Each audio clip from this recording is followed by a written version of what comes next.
welcome back to more Final Fantasy 1. So last time we defeated that Garland dude and we rescued Sarah, apparently. And she's just gonna talk a little bit about, oh my god, you're so awesome. And I'm gonna teleport you back to the castle, because that's apparently something we can do.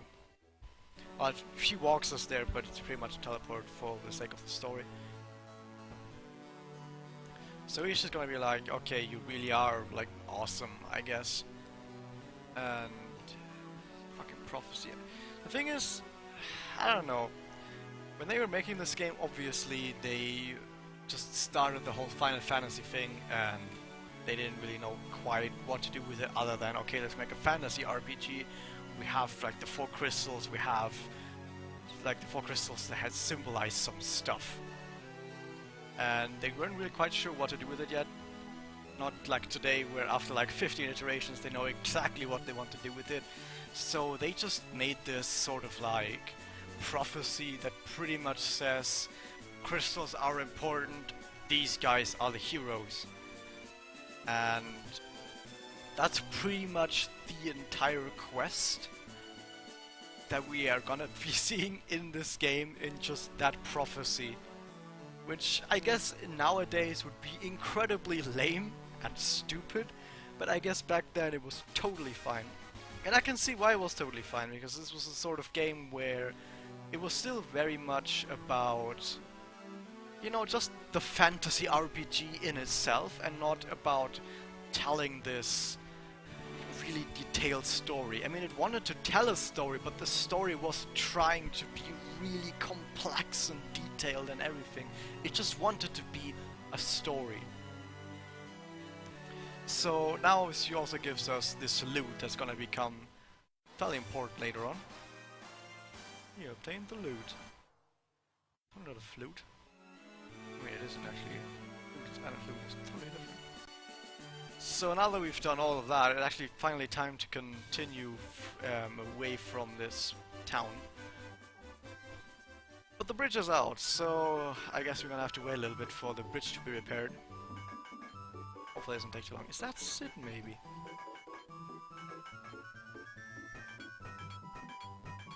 So yeah, apparently these guys are actually really fucking awesome at building. They were just taking the piss earlier and were like, ah, fucking whatever, I'm not gonna fucking work on this shit. But as soon as they hear like the fucking prophecy, they're like, oh my god, prophecy! Holy shit! If it's the prophecy, then I'll finish this bridge in 10 seconds. And then they did.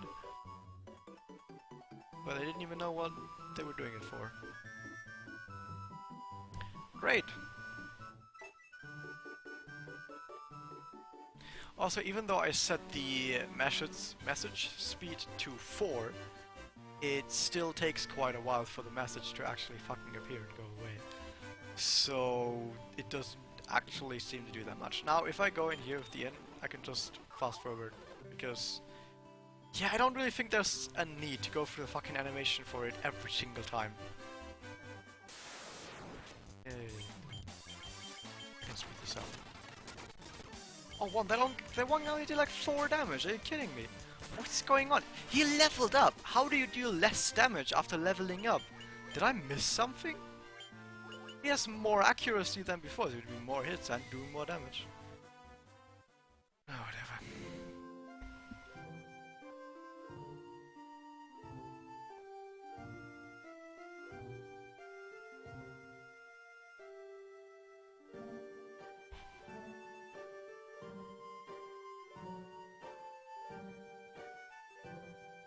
And so their quest began. As the 4 warriors of light, they felt overwhelmed by the great task Destiny had placed before them. Destiny's a cool streamer, by the way, you should check it out. This could actually scroll like way faster. They did not even know the true significance of the 4 crystals they held in their hands.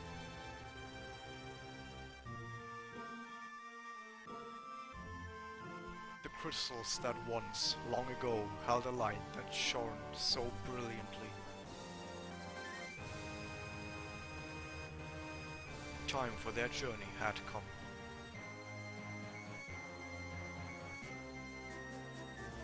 Time to cast off the veil of darkness and bring the world once more into light.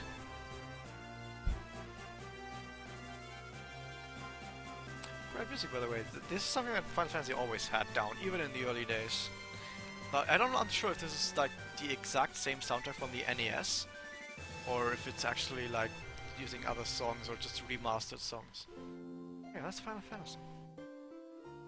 Thank you for watching this Let's Play, and see you guys next time. Oh wait, actually the game continues! Who would have guessed?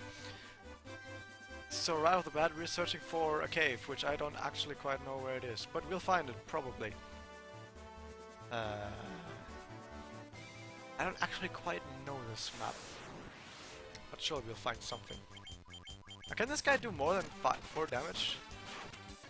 Yeah, I really don't want to sit through all these animations. I'm really sorry if you want to see the animations, but you've already seen them like 30 times, and they're not gonna change at any point in this Let's Play.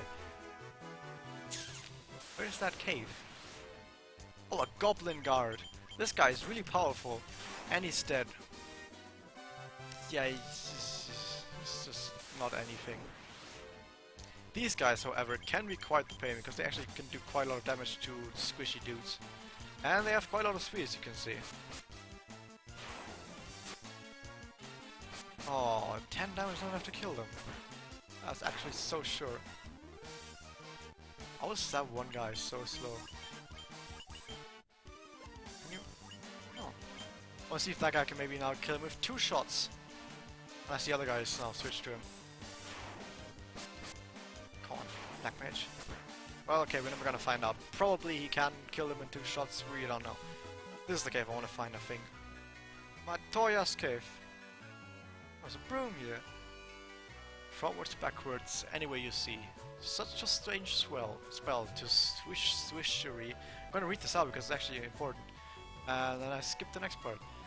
Tell us not to be. Swish uru. Yeah, B button select, that's all it says. And if you do this B button select on the world map, something will happen. But first, we're gonna find this person. Hi. Apparently this guy is looking for his eye. I don't know if he means like a crystal ball, like a crystal eye as he says, like to look into the future or mystical stuff, or if it's like his actual eye. But since his character model does have 2 eyes, I assume it's not his actual eyes. Now we're gonna help find his eye, but obviously we're gonna rob him first, so that when we come back, we can tell him, "Oh, I'm really humble. You don't have to give me anything for bringing your eye back, because I'm like a good guy." You don't have to tell him that, because we already got the stuff that we wanted. Can this guy fucking move out of there? Please don't tell me he's stuck. Thank you. So what now? What does B and select do? I actually press the right button, which is... It's not B. Ah, there we go. I thought you had to press it at the same time, but you have to press one after another. Yeah, this is the world map that it shows you. It just shows you that through a riddle, which is a bit awkward, but I guess it's fine. So you can kind of see where we're coming from. Like, this is Castle Cornelia down here, this is where we are. This was the Chaos Shrine, this is the McCoy's Cave, and we're trying to go eastwards. And we're gonna try and get eastwards without getting our asses kicked, because there's now gonna be another boss fight, and we don't want to appear there being almost dead. So let's just hope that they don't do too much, but they shouldn't, because we have a lot of defense. How did this go to a 3rd round even? Why is my Black Mage dealing less damage than when he was 3 levels lower? When he was level 1 or 2, he was able to deal 9 damage. Now he's dealing like 4 to 7 damage, like when he's level 5. Someone in the comments probably knows this. Also, I can maybe check back on my Monk if he's actually gonna do more damage now without this guy. Nope, still dealing more damage with Nunchaku. Yeah, someone in the comments can probably tell me why my Black Mage is suddenly worse against the same enemies. If it was against a different enemy, then maybe I'm like, oh, maybe this enemy has just stronger defenses. But no, it's against the same enemies. He's doing half the damage, which is a bit odd. Unless enemies level as well, which could actually be a thing, because in Final Fantasy VIII, enemies leveled alongside you as well. Meaning that actually you want to play through the game on as lowest level as possible, because you could get stronger through other means other than levels, but enemies only got stronger via levels. So,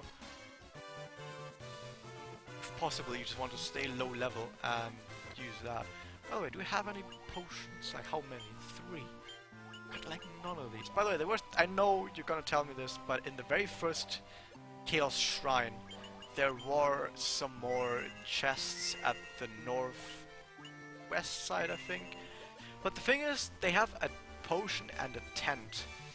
And usually, by just getting there, you have to fight so many enemies, and by the getting back as well, you fight so many enemies that if you don't want to return to town and still kill the boss without losing a single guy, you probably have to use the items you just got anyway. So the only thing you really got were the experience and the gold from the fights, which I can get from just grinding anyway. So if I just grind between parts, I get pretty much the same value out of it that I would have gotten from getting up there and wasting all that time getting the items and then using them immediately. That's at least what happened to me last few times I tried to do that. With a few times I mean the last one time I tried to do that. So yeah, that's why I didn't get that stuff. But who knows? Maybe if you do that, you will realize that you don't have that many encounters and you're gonna be like, oh, you don't get that many encounters, you can just do it. Why are there so many encounters here? There's usually never that many encounters. And why are they attacking my squishy dude again? I'm not okay with this. Kill it, please. I don't want to get another round, thank you. There we go, please no more encounters. We're good. This guy's gonna run low on shit. 4 health. I actually should wait for probably infight. Now this shouldn't be too hard, what's coming up right here, but safety, dude. So they were like, oh my god, fucking pirates. I think that's the guys. Bika! Bika, you've got cannons! No, that's not how he talks, but you know. That's how he sounds at least. So these guys are just like, oh, fucking whatever, fucking kill him. And there were only like 2 pirates and 1 dude, but apparently there were actually 9 pirates because they did some clown car shit and they're actually like way more than that. So we're just gonna load some stuff on them. They have like 24 health or something. I think I looked that up. They don't deal a lot of damage at all. I think in the NES version or something they did way more damage, or they had more health, I'm not quite sure, but I think they had something that made them way more of a problem. But in here it's just like, okay, you just spam down with some shit. Now the thing is, okay, at this point, a little bit of strategizing. Even though I don't have that many things available to me, I can already strategize. I could save some MP, right? I can make it. I have an opportunity here to make a decision, and this is something that even when you have so little stuff available to you, you need to think about this. How many turns do I need at this point to finish everyone off? I need at least 2 turns. Now 3 of my guys can just kill one of each. Like if 3 of my guys can just kill one of them each with just regular attacks.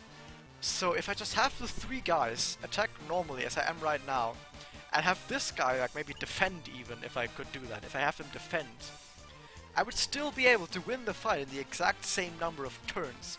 However, there would be 1 more enemy alive for 1 more turn. But I would be using 5 less MP. Would that be worth it?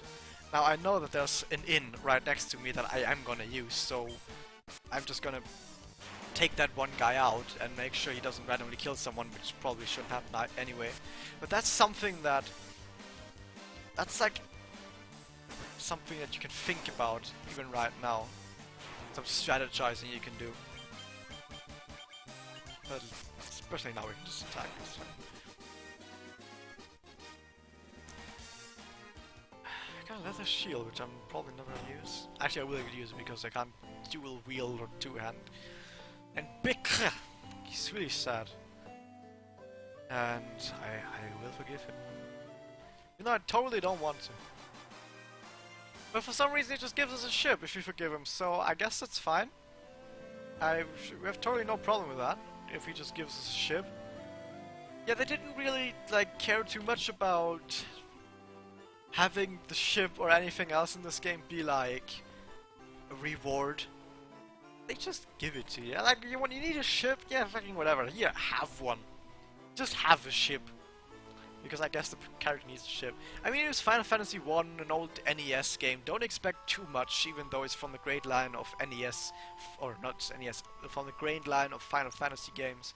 Doesn't mean they all are, like, really good. I mean, this game is probably one of the better NES RPGs, but it doesn't mean it's without flaws.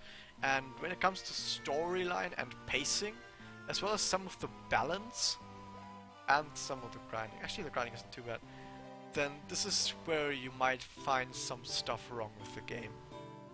Yeah, that's it for about now. See you guys next time.